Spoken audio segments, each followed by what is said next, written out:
Gusto ko talaga makaalis ka na. Actually, gusto ko makaalis ka.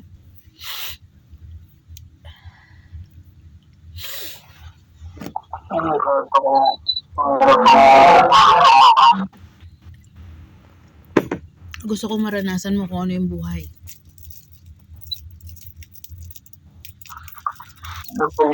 Paano po pwede?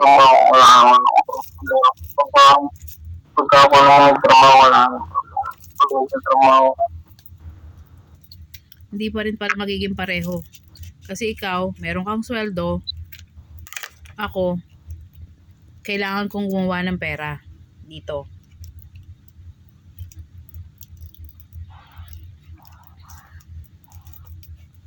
Swertihan.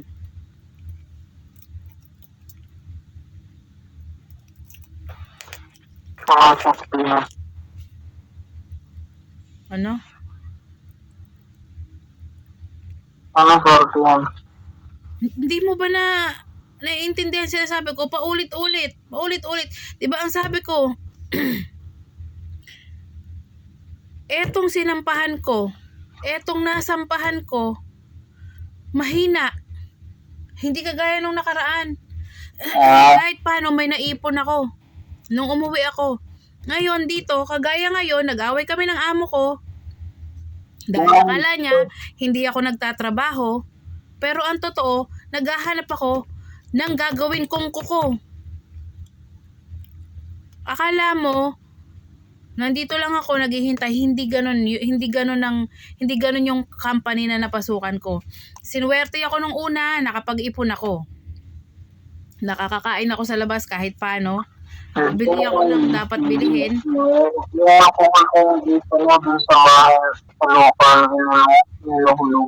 Alam mo, lagi mong pinipilit yan. Alam mo ba kung magkano hinulog ko doon? Alam mo kung magkano hinulog ko? 50,000? 50,000 ang hulog ko pero babayaran ko ng 4 na taon. Magkano lang? 200 square meters? 400,000? Sa akin ngayon, para sa akin, yung bahay nga na tinitirahan ni AA, kahit ako bumili, sino nakatira? Nanay ko at saka yung anak ko. Kasi yun ang pangarap ko. Yung pangarap ko, kailangan makakuha ako ng kahit paano. Yan kasi, alam mo kasi, ito sabihin ko sa'yo.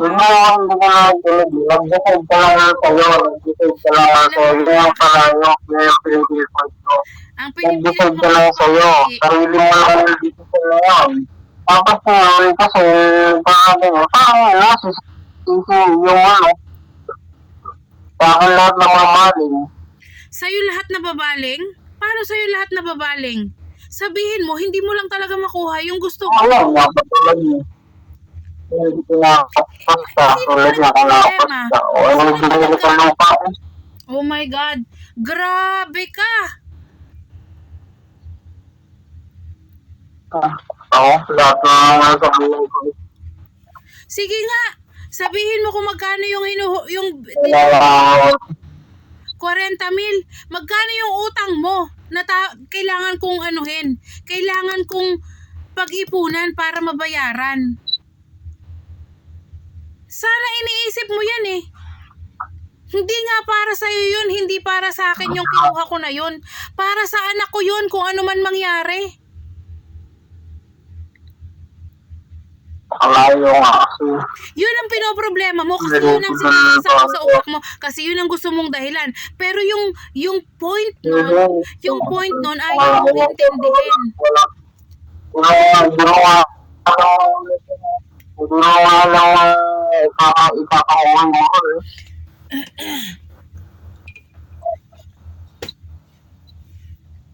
Hindi tayo po pwedeng mag-stuck doon sa huwag tayong mag-stuck doon sa kung ano yung ginawa ko na alam ko magiging pabor para sa anak ko. Hindi ko yung ginawa para sa akin. Hindi ko yung ginawa para sa iyo. Ginawa ko yon para kay Alita. Sige nga, yun ang sinasabi. Sige nga, pero ilalagay mo dun yung anak ko. So, alam mo kasi, yan lang kasi talaga yung kaya ng utak mong isipin eh. Yun ang ano ko, ilalagay mo sa malayo. Yun ang tunga lang mo dito sa mata ko. Maganda eh. Ayaw mo dun. Yung pang mas malayo doon. Anong ayaw ko? Saan?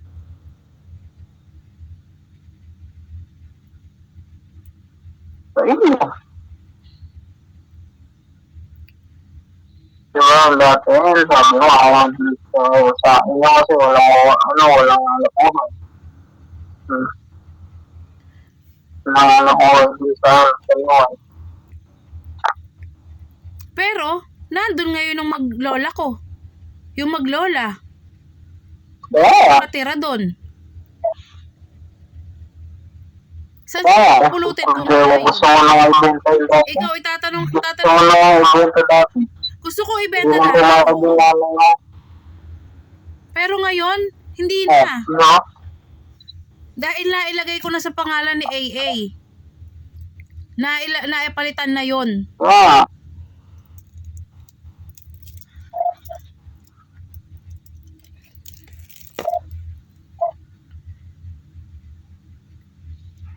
Yun na yung kinagagalit mo. Yun lang yung ginagawa mong dahilan. Pero ang totoo, kung iintindihin mo, lalawakan mo lang.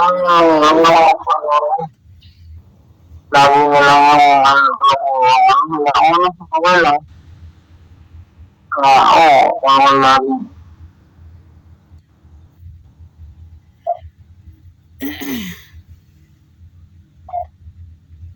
Kahit sandali na ako yung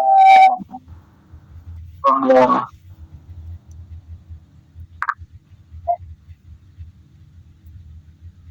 Hindi ko nga alam ba't ba ako nag-i-explain eh. Actually, parang tanga lang. Hindi ko alam ba't pa ako nag-i-explain. Ay, nako.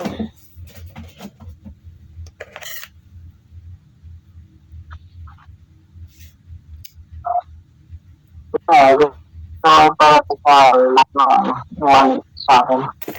Walang in-explain lahat. Gusto ko explain lahat ang ginawa ko. Lahat tama. Wala mali.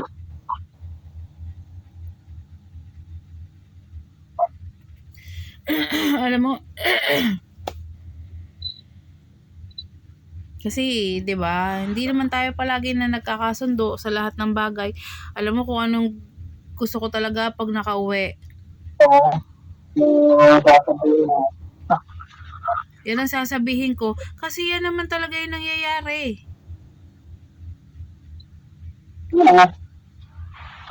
Kung ikaw asawa, nakakahiya naman yung kapitbahay yung katapat na bahay nyo.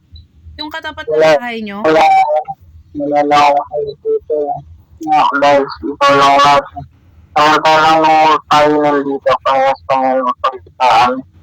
Pagkakaw lang isa, natulungan ka. Kung tutuusin, tama yan sinabi mo eh.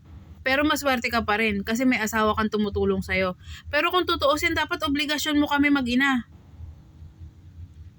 Oo, kung trabaho lang, wala sa kanang ganito. Nangyari, Yun ang pinano ko. Pero mas pinili ko na hindi magtrabaho.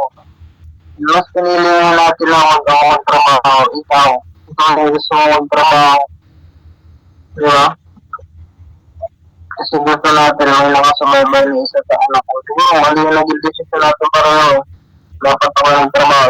Siguro nga. Pero kung ikaw ang Wala, kung nagtatrabaho ngayon, kung sasabihin ano yung mo nagbawa, ka din. 50-50 siguro. Siguro, pero siguro 50-50.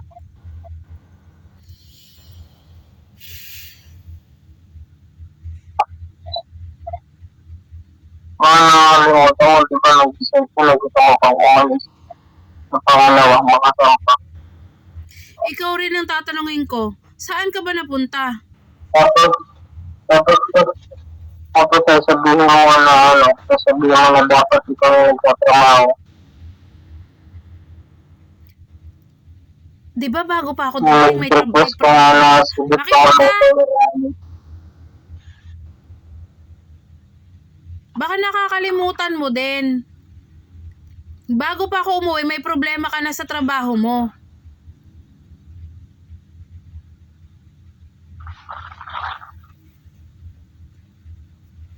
Sa akin mo lagi isisisi. Pero ang totoo, may problema ka na sa trabaho mo. Pero di ba, kahit ang ito, talo ko, wala ako. Pero totoo yun. Totoo yun, di ba? Mali ba ako o tama? Mali ako o tama ka? May problema ka na sa trabaho mo, di ba? Kaya ako nagkaproblema, siguro depende din sa nag-isipan. Pero yun ang totoo, may problema ka na sa trabaho mo. Bago pa ako dumating. Oo, kung dumating. Di ba bago pa ako dumating na demote ka na?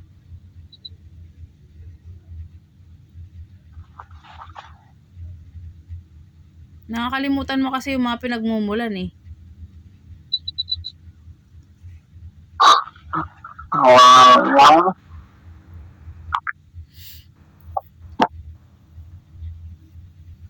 Kaya nga, huwag kang magalit, nag-uusap lang tayo. Ano, hindi makapawa sa trabaho. Yes.